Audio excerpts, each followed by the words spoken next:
qui a créé tous ces conflits qui nous amènent là où nous ne devions pas être.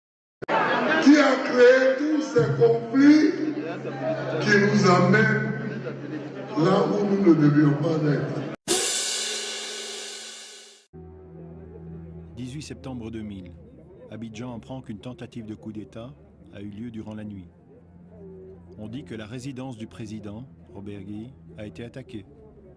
En réalité, tout porte à croire qu'il s'agit d'un coup monté visant à justifier l'épuration ethnique des forces de l'ordre.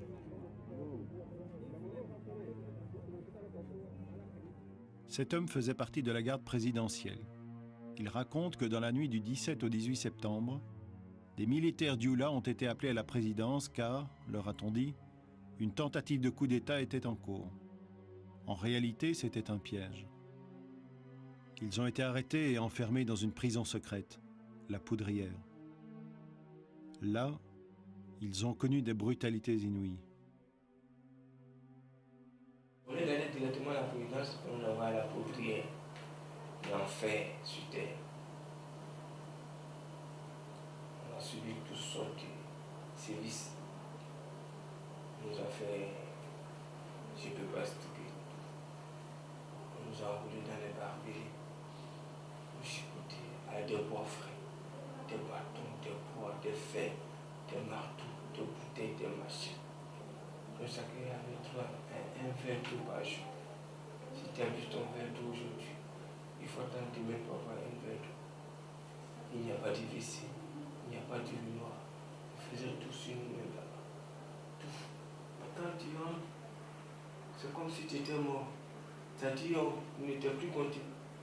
Si tu rentres là-bas, tu es enfermé, c'est fini. Si tu sors vivant, c'est ta chance. Si tu vis, c'est ta chance. Tous ceux qui étaient dans la prison sont vécus. Tous. La Poudrière, c'est les là. Ce militaire doit la vie sauve au renversement de Robert Guy, qui était chassé du pouvoir fin octobre, après avoir tenté de trafiquer les résultats de l'élection présidentielle. Mais la terreur contre les Dioula ne va pas s'arrêter, bien au contraire. Le 26 octobre 2000, Laurent Gbagbo s'installe au pouvoir dans un climat très tendu de mise en cause de son élection, notamment par les militants du RDR d'Alassane Ouattara.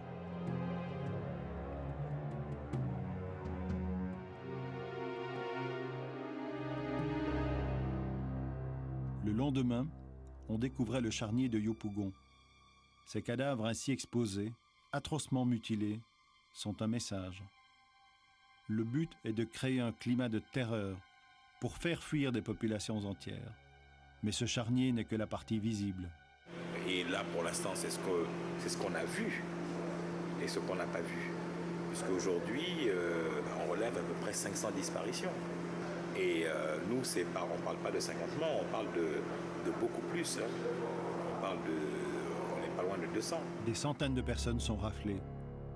Ces rafles sont clairement ciblées. Nous avons rencontré ce couple dont le jeune frère a été raflé chez lui. Il témoigne évidemment en visage caché. Dans le scénario, on retrouvait très souvent les étudiants, sinon des groupes de personnes armés de gourdins, armés de pilons, et derrière eux, on trouvait des gendarmes qui les escortaient. Et lorsque ces individus-là attrapaient les gens, soit ils les tuaient sur place, ou bien les gendarmes s'en occupaient pour les crisper de balles après. Parfois, on retrouve les corps dans la lagune, mais le plus souvent, on ne retrouve pas les corps. Jusqu'à aujourd'hui, on n'a pas retrouvé les enfants. N'importe où on va, on ne retrouve pas les enfants. Même je suis allée jusqu'à la morgue même. Quand on passait dans les commissariats, on nous disait, allez voir dans les caniveaux, on les a tués, ils sont dans les caniveaux. Si vous ne les voyez, dans les caniveaux.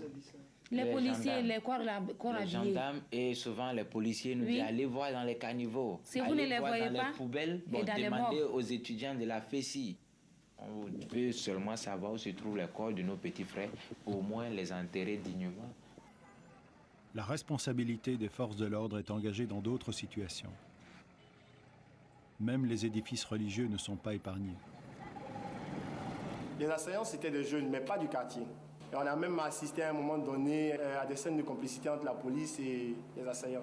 Parce que quand on entend un élément de la police dit aux assaillants que attendez qu'on parte et si vous voulez mettre le feu à la mosquée, vous y mettrez le feu. Les gens ont commencé à parler d'ivoirité, excusez-moi du terme, mais c'est un concept bâtard. Ivoirité, qu'est-ce que ça veut dire? Vous demanderez à la plupart des Ivoiriens aujourd'hui, ne pouvez pas vous expliquer ce que c'est que l'ivoirité. Moi, je pense qu'on récolte ce qu'on a sémé. Parce qu'entendre des autorités politiques qui sont censées être une représentation qualitative du peuple dire qu'une frange de la population n'est pas ivoirienne, je pense que c'est anormal. J'ai peur parce qu'aujourd'hui, il y a des zones où être militant du RDR est synonyme d'étranger et les gens ils sont prêts à casser du RDR. Ils le disent souvent eux-mêmes. Les Djoula, on va vous tuer un à un dans ce pays. Dans un autre quartier d'Abidjan, un hôpital de campagne improvisé accueille de nombreux blessés, souvent par balle.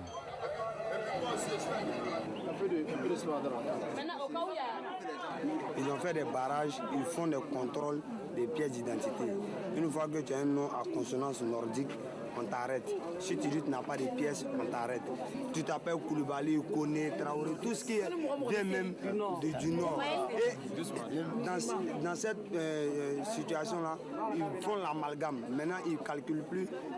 Même quand vous avez des cartes d'identité même carte d'identité ivoirienne même. Là même c'est grave. On a peur de sortir avec les cartes d'identité. Tous ces événements ont accompagné la prise de fonction du nouveau président Laurent Gbagbo en octobre 2000. Aujourd'hui, après plusieurs mois d'exercice du nouveau pouvoir, quel bilan peut-on tirer? La tension reste extrêmement vive, d'une part entre les partisans de Laurent Gbagbo qui estiment qu'ils sont, eux, les Ivoiriens authentiques, et les autres Ivoiriens partisans d'Alassane Ouattara